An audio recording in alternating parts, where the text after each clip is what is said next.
In this moment, we're witnessing the world rebelling against the bailout of the capitalists. Yes, the bailout of the capitalists, right? We witnessing the world. We see 6-week general strike in Guadeloupe behind us. 6 weeks of a general strike in Guadeloupe against the French, because they're part of the French colony, and they had a victory because they stood for 6 weeks saying, stop the price raising of everything, raising the price of everything, right? And they won. They had to roll back on prices of gas, on food, and so forth. 6 weeks. You don't hear about that here in the United States. Was that inflation, or was that just propaganda? That was the way the French were trying to deal with the crisis. By putting the pressure, the financial pressure, on their colonies. And Martinique, they had a strike, I think, lasted about 3 weeks at the same time. But and in Guadeloupe, they did it for 6 weeks. They were strong, they were resolute. You go to Paris, France, I'm sorry. France, 2 weeks ago, 3 million workers out demonstrating. Workday, okay, not a weekend. Italy, the same thing. Germany, the same thing. Every European country had hundreds of thousands, if not millions, of workers demonstrating. What do you attribute that to?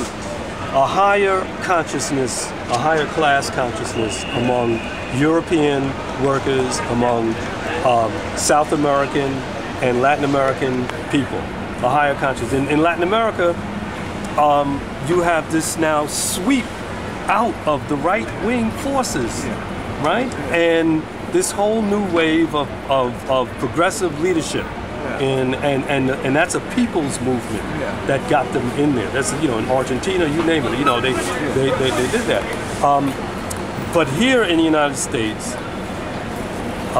because our citizens have been so dumbed down, that's stating it mildly. Right, and numbed down with, I shop, therefore I am kind of mentality.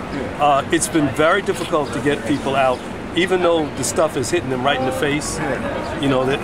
They have some rationale. There are many angry people. Okay, there are many angry people, black, white, Latino, but the loss of an organized base, the trade union movement leadership is a labor aristocracy on the ruling class side. The student movement has been decimated on the college campuses because of the inability to continue a militant struggle from student population to student population. We have not found a way of institutionalizing that on the campuses. The left in general in this country is at its weakest level ever. The left in general, weakest level ever. And in terms of the Black Liberation Movement, it is its weakest level ever. Weakest. We can't even we can't even hold a black left unity meeting aspect together. We had a meeting last year in June, and 50 people showed up. Because there's no we. There is no we. Right. That's what we have to create. Right. We have to create that. And you have to start from scratch. But the starting from scratch in a time of a critical emergency is a major challenge, because things are happening so rapidly. We have also to fight the fascist structure that's here. And so how do you do that? That's a big question. How do you do that? Given that the Obama administration is just about 30 days away from fascism. How do you do that? I mean, how do you fight? How do you organize? How do you develop a movement? And so today was a start in New York City, I think, of something that's very important, that has to be replicated throughout the cities. It has to be built.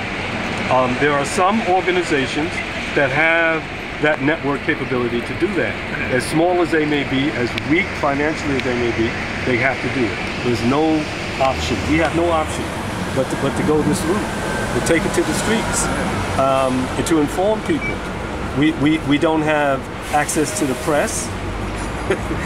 And when the press do show us, we look crazed. That's why we're here. Right.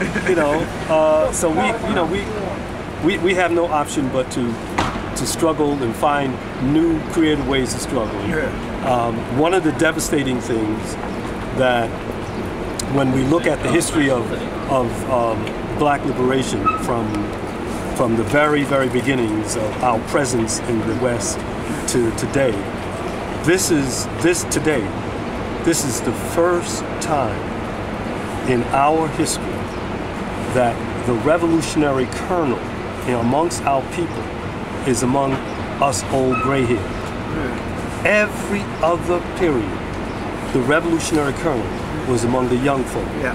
Frederick Douglass was young when he was organizing. Malcolm X was assassinated when he was 39. He was already organizing some 15 years, right? Martin Luther King was 39 when he was assassinated. Harriet Tubman was a young woman organizing. We have pictures of her being old. She lived in the 90s. Du Bois was young when he started his work.